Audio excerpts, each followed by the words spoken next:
Corning just told the market it's going to hit a $40 billion run rate by 2030, and they've got signed contracts from Amazon, Nvidia, and Meta to back it up.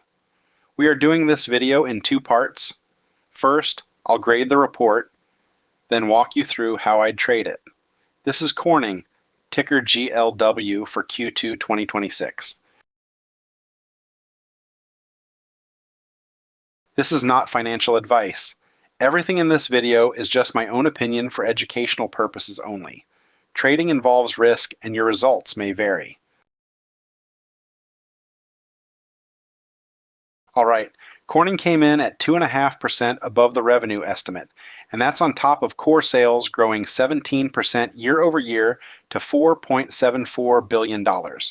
Ninth straight quarter of year over year growth. And on the earnings line, they beat by 4%, with core EPS of 78 cents, up 30% year over year.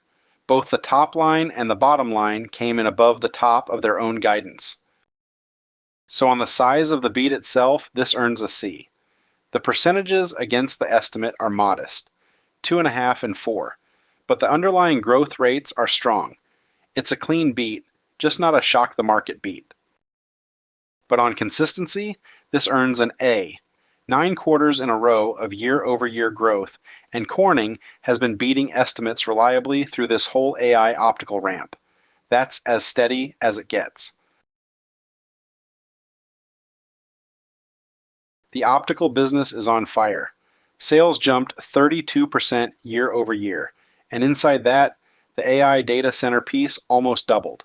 That's the engine carrying this whole company right now. And the margins are the impressive part.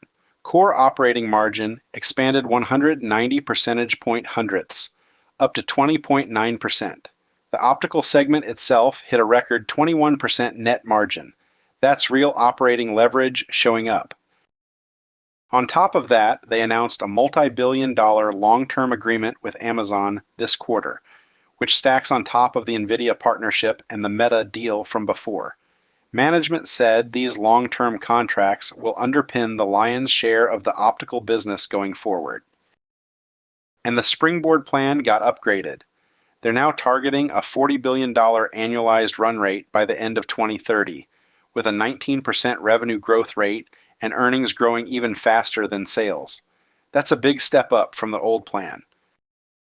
And they generated $1.42 billion of free cash flow in the quarter.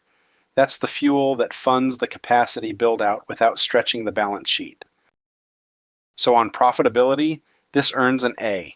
Margins expanded across the board, the optical segment is printing record profitability, and the operating leverage is showing up exactly where you want to see it. Solar posted a $7 million loss this quarter versus a small profit a year ago. They had an extended maintenance shutdown that cost about $30 million, and the profitability inflection they'd been promising got pushed to the third quarter. Glass Innovations only grew 1% year over year, and management guided the handheld market down mid-teens for the full year on memory price pressure.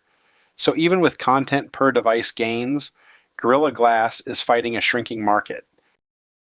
Carrier sales also grew just 1%, which is strange given the whole fiber to the home and data center thesis.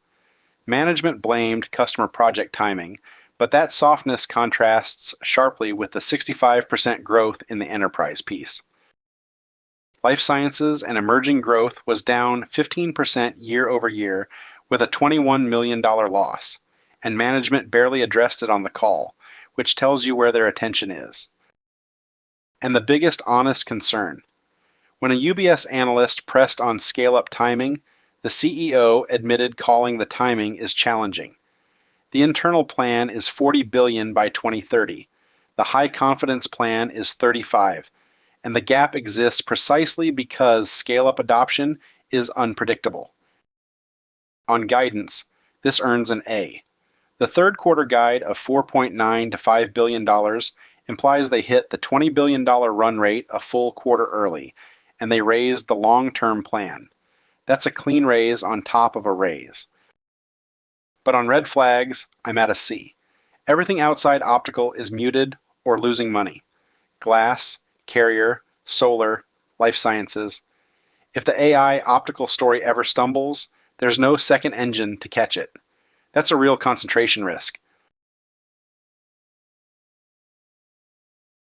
Putting it all together, Corning delivered a clean double beat with core revenue up 17% and core EPS up 30%, both above the top of their own guidance. The bigger story is the upgraded Springboard plan and the named multi-billion-dollar contracts from Amazon, Nvidia, and Meta that structurally back up the capacity build-out. This print moved Corning from an "is the thesis real" story to a "how big and how fast" story. The real risk is that everything outside optical is muted and scale-up timing is still the biggest unknown. I'm giving this print a B. Real quick before we get into the report, if you're getting value out of these review videos, do me a favor and hit that like button and subscribe to the channel. It's completely free, it takes 1 second, and it's genuinely the biggest thing that helps this channel keep growing. Alright, let's get into it. So that's my grade on the report. Now let's talk about what you actually do with it. I've broken this into 6 scenarios depending on where you stand. Whether you're looking to get in, selling cash-secured puts, holding shares, sitting on covered calls, holding leaps, or underwater, or thinking about adding, find the one that best fits your situation. Okay, let's get into it. The print confirmed the bull case, but this stock has been climbing since May, so buying right here means I'm paying for a story the market already knows. Instead of chasing, I'd sell a cash-secured put about 10 to 15% below the current price, going out 45 to 60 days, and let the volatility crush after earnings work in my favor. If I want actual shares, I'd rather wait for a dip tied to broader AI sector rotation or something soft ahead of the September 9th Citi TMT conference. So my play here is simple. I sell puts instead of chasing the highs. With a double beat and an upgraded Springboard plan, I feel comfortable selling puts a little closer to the money than I usually would on this name. A strike about 10 to 15% out of the money makes sense to me because the long-term customer agreements with Amazon, Nvidia, and Meta back up the capacity build. I'd steer clear of selling puts that run through the September 9th Citi TMT conference unless the premium really pays me for the event risk. Bottom line, I'm willing to sell closer to the money here. This print gave me nothing to trim on and plenty to hold for, with record optical margins, named multi-billion-dollar customer commitments, and third quarter guidance that pulls the $20 billion run rate in a quarter early. If my position got oversized from the run this year, trimming 10 to 15% into strength is fine risk management, but selling the core stake means betting against a team that just raised its own targets. The one thing that would change my mind is if scale-up adoption clearly stalls in the fourth quarter or the first quarter. That's the number I'm watching. For me, I'm holding and letting the Springboard plan compound. With Springboard upgraded and named contract momentum building, holding my short calls at pre-earnings strikes risks giving away real upside if another Amazon-style deal pops the stock 10% or more. I'd move my strikes out at least one expiration cycle and reset above the post-earnings high, so I keep collecting premium but leave room for the growth story to run. If I've got a near-the-money call expiring in the next 30 days, I'd rather close and reset than risk assignment right before the September Citi TMT event. So on my covered calls, I'm rolling up and out. The long-term story just got stronger, with 19% revenue growth per year from late 2026 through late 2030, earnings growing even faster, and returns on capital pushing into the high teens.